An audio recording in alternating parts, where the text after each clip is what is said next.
So, what are measures? At the most basic level, a measure is a numeric value, either a whole number or a decimal, that you can plot on a chart or display in a table cell. However, to illustrate what makes a measure unique, you need to look at the data a bit closer. Here you can see several columns of numeric values, so they must all be measures, right? Well, it depends. The special attribute that turns a number into a measure is aggregation.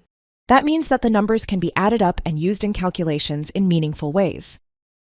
These order numbers, for example, can be added up, but doing so won't provide any useful information as they're meaningful only as unique identifiers. The same logic applies to phone numbers, postal codes, and geographical coordinates. On the other hand, the dollar values for the orders can be summed up to tell you what your revenue is, which makes it a perfect choice for a measure. Different aggregation types can be used with these values to determine the average revenue, or the minimum revenue, or the maximum revenue.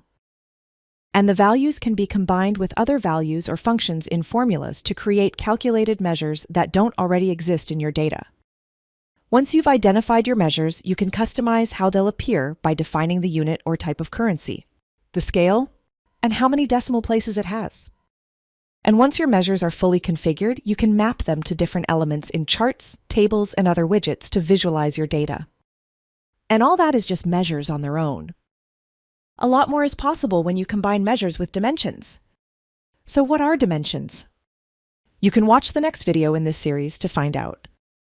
For more on creating and using measures in SAP Analytics Cloud, check out the links in the description and try it for yourself today.